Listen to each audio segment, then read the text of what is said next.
my brother was brand spanking new born. So that made me about 7 years old.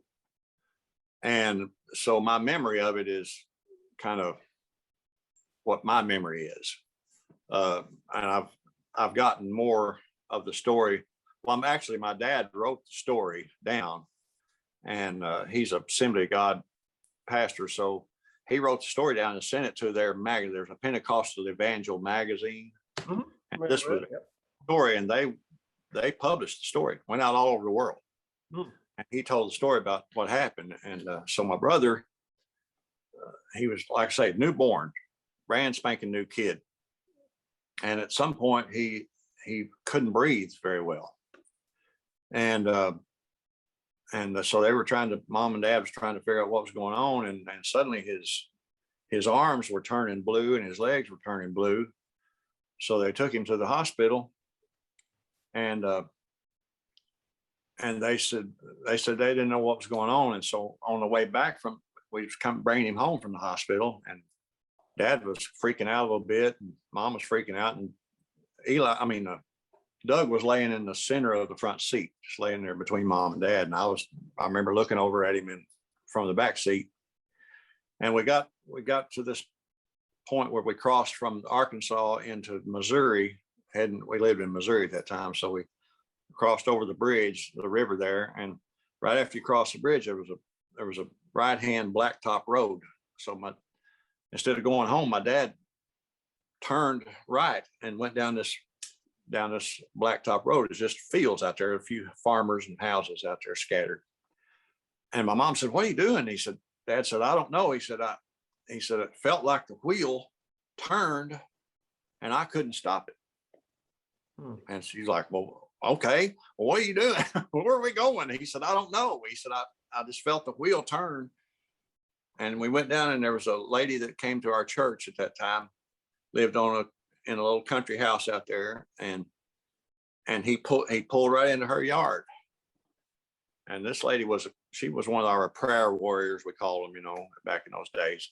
And he pulled up in her front yard, and as soon as he pulled up, she ran out the front door and said, "Bring that baby in here." Like nobody called her and told her. She said, "Bring that baby in here." And so we got in there and gathered around, and suddenly there was a few of the neighbors were there. I don't know where they came from, but everybody was around my brother praying. And just in a minute or two, his arms turned back to the right color and his legs turned back, and he was breathing okay again. And her name was Juanita. This lady's name was Juanita. And she said, "I dreamed last night about a little boy whose arms and legs were turning blue, and that he was brought here, and I prayed for him. And sure enough, that's what happened. I was there. I saw it all go down."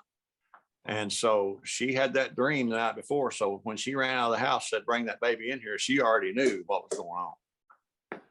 And he was healed from that time on. And he grew up to be a big man. He outweighs me 50 pounds. so he, whatever. And I do believe, and my mother's asked him over the years, "Son, when did you get saved?" And he went, I don't know. I don't remember getting saved. And I think my dad told me that not too long ago, he said, "I think the Lord told me that your brother was saved when he was healed at 2 months old. He was saved when he was healed." And I thought, you know what, that makes sense to me. And because if he don't remember it, then, but I know he's a Christian. I know he's a devout, loves the Lord Christian. And so I just, that was the way it went down. Wow. He was healed right before my face. I'll swear to it till my dying day. And, well, people want to pass stories like that off, in our modern technological, intellectual days. Yeah. But if God wasn't supernatural, then why would we serve him and worship him and pray to him? And if we can't expect great things from him, he's doing miracles. He's doing miracles around us all the time. And if we're tuned into him, if we seek him first, the kingdom of God and his righteousness, we'll see these miracles start taking place around our lives. But if we're blind to it, if we're shut, if we're not seeking him first, then we're going to be blind to the miracles that are going on around us. They happen around me all the time. Miracles all the time. Just through my daily hanging out. Happen to me all the time. I see them everywhere I look.